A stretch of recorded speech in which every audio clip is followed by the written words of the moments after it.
Hello mga ka-love! I'm Romel and my cameraman for today's video is my wife Jeneline, and we are the love ambassador of Send Love to Pinas here in Leyte and Samar. So yun we are bound to Barangay Cugun, Carigara, Leyte. So yun, kita nyo naman medyo maulan pero kulang makakapigil sa paghatid natin ng sorpresa sa araw na ito. So yun pinapasurpresa nga pala ni Mama Riza ang kanyang minamahal na si Sir Danilo sa kanilang anniversary today.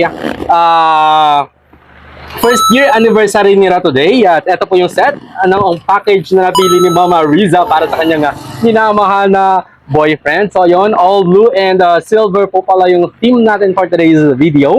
And meron po pinahanda si Mama Riza na red ribbon cake and Greenwich pizza. Meron tayong oxygen t-shirt and of course yung wallet na may mga 4,000 pesos worth inside. And meron tayong one bucket chicken na Jollibee mamaya. So yun sana po ay masurpresa natin ng ating celebrant sa kanilang anniversary ng dalawa ni Ma'am Riza. So yun, si Ma'am Riza nga pala ay all the way from Greece. So yun, thank you so much po Ma'am Riza for choosing Send Love to Pinas for your anniversary together ni Sir Danilo. So yun sana po ay mapasaya natin si Sir Danilo sa inipinahanda ni Ma'am Riza. At abangan niyo po kami guys at samahan niyo po kami mag-send ng love dito sa Cugun, Carigara, Leyte.